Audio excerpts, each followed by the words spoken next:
Hello everyone and Assalamu alaikum. This is Introduction to Psychology Part 1 PSY 312 by Dear Knowledge. Okay, in a previous video we started our discussion with the endocrine system, and in which we discussed about the endocrine glands, and we discussed the different types of endocrine glands, in which we have discussed the pituitary gland, the thyroid gland, and the adrenal gland.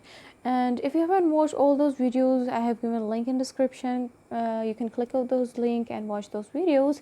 And in this video we will start our discussion on some other types of the endocrine glands, in which we will start our discussion with the pancreas, and in which we will discuss Islets of Langerhans, and then we will discuss the parathyroid gland, and after that we will discuss the pineal gland, and in the end we will discuss the gonads.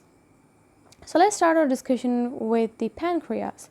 So I have included two definitions. The first one is a bit long and the second one is a bit short as compared to the first one. So the first definition is: pancreas is located behind the stomach, which secrete digestive enzymes into the duodenum, and embedded in the pancreas all are the islets of Langerhans, which secrete into the blood the hormone insulin and glucagon. So in the first definition, you will know about the location of the pancreas. You can also read and you will know about the function of the pancreas.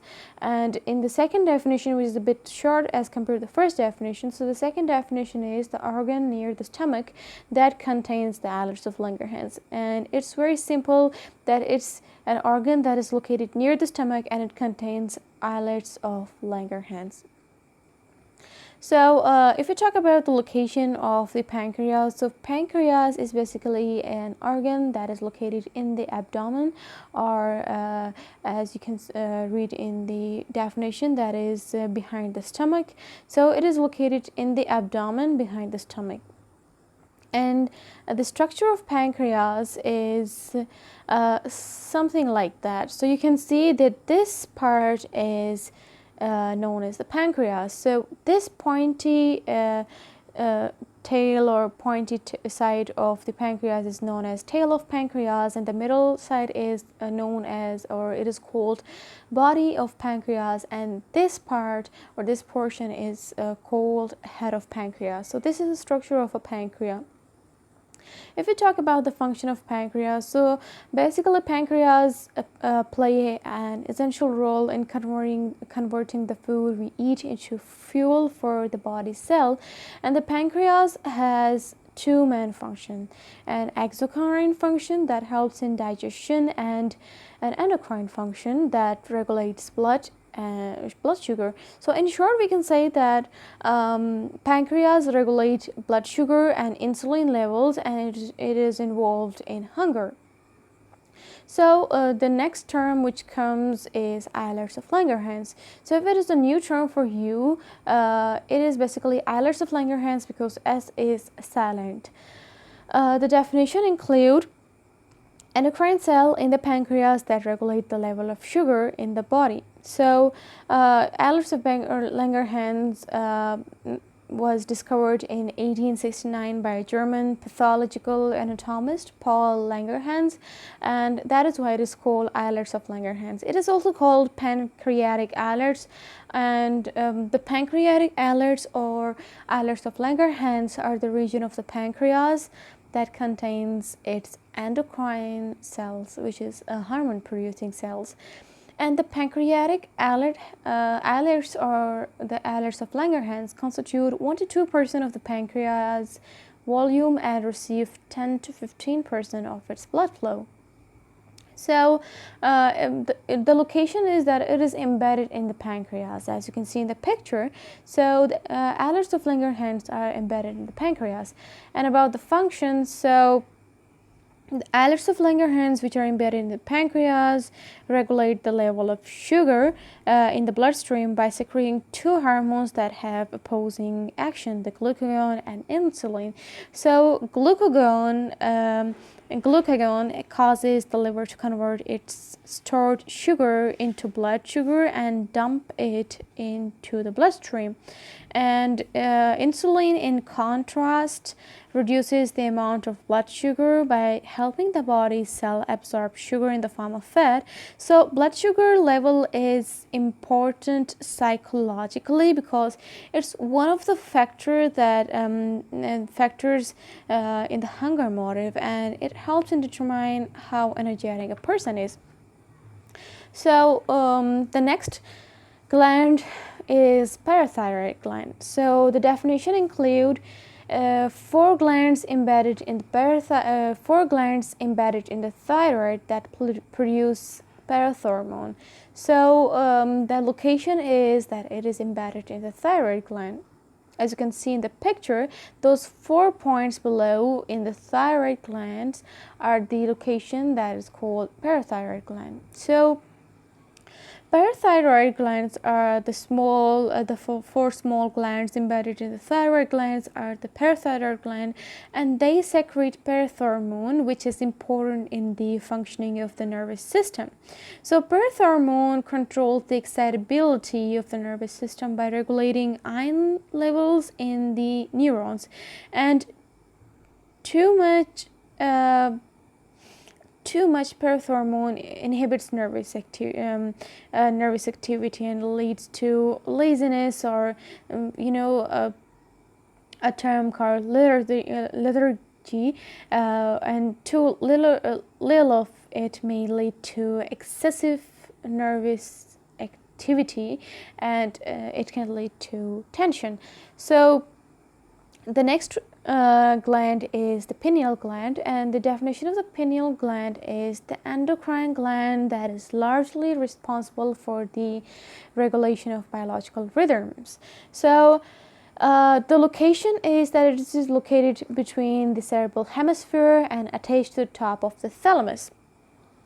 So if we talk about the function of the pineal gland, so the pineal gland, as we have talked, that it is located between the cerebral hemisphere, attached to the top of thalamus, and its primary secretion is melatonin, and melatonin is important in the regulation of biological rhythms, including the menstrual cycles in female and the daily regulation of sleep and wakefulness. So melatonin levels seem to be affected by the amount of exposure to sunlight, and hence clock the time of the day partly in that fashion. So melatonin also appears to play a role in regulating moods. For example, if you talk about the seasonal affective disorder, a type of depression that occurs more frequently in the winter months, can be treated using the bright light, which is thought to be effective because of the influence of light on melatonin. And many scientists are concerned about the widespread use of melatonin in pill form to treat sleep disturbance and other problems, but melatonin does not appear to be helpful, and there is little evidence on possible harmful side effects of the melatonin supplements. So this was all about the pineal gland, and in the end, the last one, which is the gonads, in which we'll be discussing the testes and ovaries.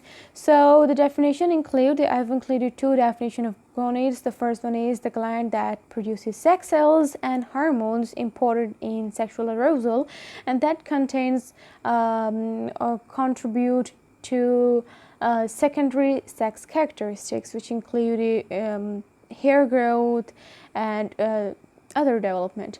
So the second definition is the endocrine glands that secrete hormones that regulate sexual characteristics and reproductive process, which is ovaries in female and testes in male.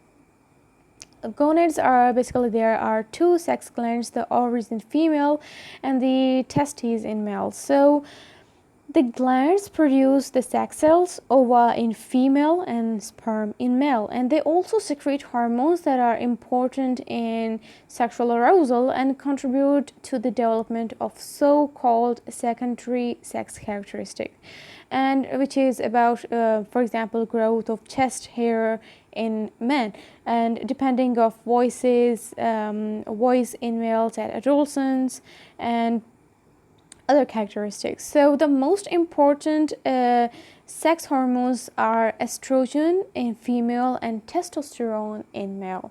So in a nutshell, if we talk about all those endocrine glands and all those types of endocrine glands which we have discussed in our previous videos, I've included the whole table in which we will just summarize all those types of glands. So first one is the pituitary gland, which about this function and hormones. So the function is that it produces growth hormones. And what are the effects of growth hormones? That it affects overall growth of bones, and it also produces hormones which is ACTH, and the effect of ACTH is that it controls the adrenal cortex. And about the next hormone which is secreted by the pituitary gland is prolactin, which stimulates milk secretion, and oxytocin, which stimulates labor and pregnancy, and antidiuretic hormone, which maintains water level in the body.